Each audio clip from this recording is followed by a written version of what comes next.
Hello. Welcome to another installment of the Central American Group's podcast, in which experts discuss topics related to doing business in Costa Rica, El Salvador, and the rest of the region. Hello. Welcome to another edition of the Central American Group's podcast. These are on subjects that have to do doing business in El Salvador, Costa Rica, and the rest of the Central American region. Today we have with us Patricia Figueroa. She is the executive director of an organization called CAMTEX in El Salvador. It is a chamber of commerce for the nation for the textile industry. How are you doing this morning, Patricia? Thank you. How are you? I'm doing well. We just have a few questions today that we'd like to ask to learn about the textile industry in El Salvador. Can you please tell us a little bit about your organization and your membership? Yes, CAMTEX is the association that groups all the textile and apparel manufacturers of El Salvador, one of the leading sectors of our economy, representing more than 45% of total exports of El Salvador.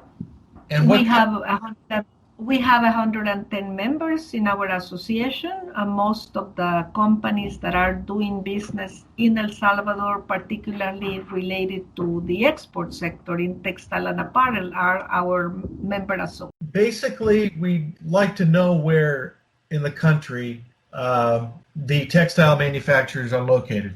Yes, they are grouped in a very synergistic way, most of them in the central and western part of the country, and it has a reason of being so simply because most of the free zones are located there, and that's where most of our manufacturers are located, and also because of the commercial routes, since our members export their goods through either Honduras or Guatemala.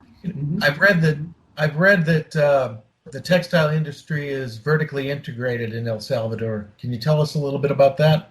Yes, that's one of the key elements and perhaps one of the most competitive advantages that our industry has. Our industry has been evolving throughout the years from being a provider of what is called maquila and very simple operations to becoming one of the leading industries in El Salvador, being vertically integrated, having two very distinct clusters in cotton and synthetic manufacturing, and that has positioned us as a leader in the making of fabrics, synthetic goods, and also of sportswear.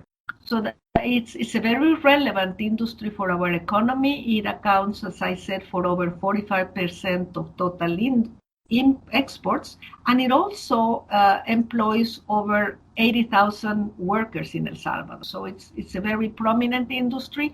El Salvador is the 9th provider of apparel goods to the United States, having a very important place. We're located among the 10 most important countries. Why should textile manufacturers, when they're looking for a place to do business and produce their goods, choose El Salvador? What are the advantages of being there? Yes, definitely. I think there are several factors. One of them is the geographical proximity. If you look at it as a comparative advantage, because it allows the companies to manufacture goods in El Salvador and bring them with what is called speed to market advantage, bring it to the consumers in the U.S. at a very fast pace. If we look at the distance of our Asian competitors, that's one of our key advantages. The other one is the free trade agreement that we have with the United States. Other than that, we have free agreements with several countries that textile manufacturers can take advantage of.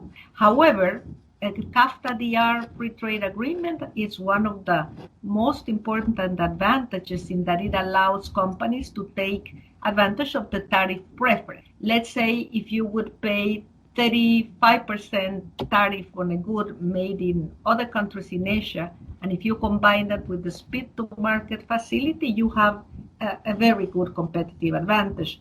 I would also like to highlight that because of the traditional textile sector, it has really, as I said, been a very sophisticated industry.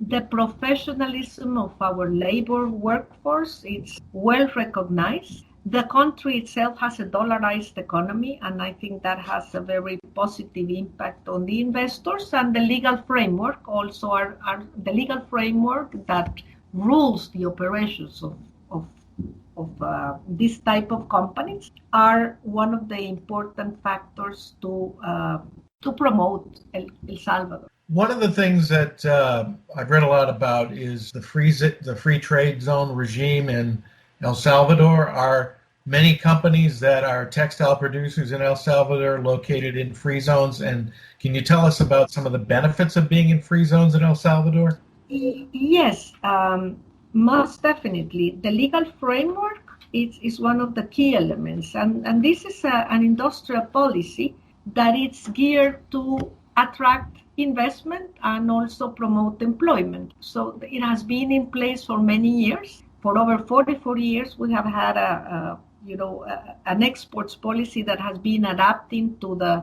needs of the market, and there are about 220 companies operating in this model, which it's a great model also for our country because it promotes the new investment and it also gives a lot of certainty to the investors.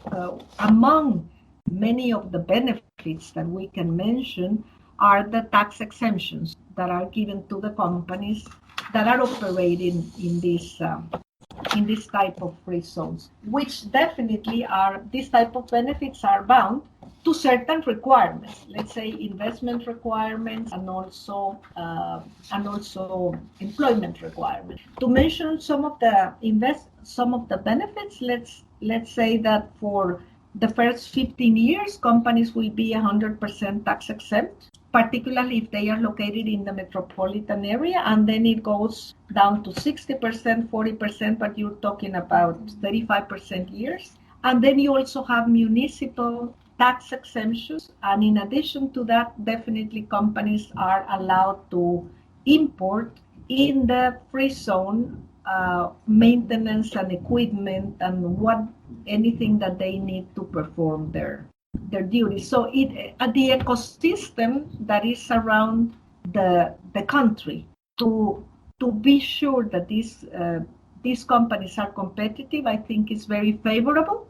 And one thing to highlight also is that there are 17 free zones in the country. And that also, the free zone owners definitely assist their companies, but in ensuring that they feel that they have an ease to do business in El Salvador. So overall, those are one of the key benefits of this important legal framework. We also have the investment law that basically guarantees equal rights to foreign and national investors, and it's really a great protection for investors that are coming to the country. The country has been making great strides in trying to provide a business pro environment so that companies can establish their operations in the fastest fashion and in the best way. Well, thanks for that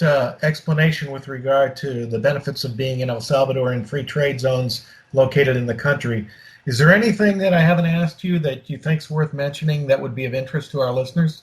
I think that it's relevant. It's very important to say that the companies that are in El Salvador always praised the ethic of our workers. There is very, very small turnover rate, and actually I think that the quality of the production and the sophistication of what's being made in El Salvador can make it very attractive. There's a lot of opportunities to still take advantage of CAFTA-DR.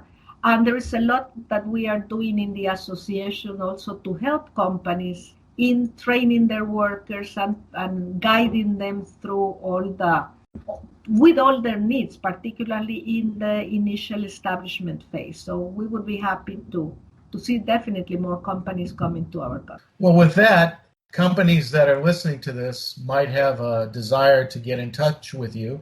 And could you tell us how we can help companies to do that?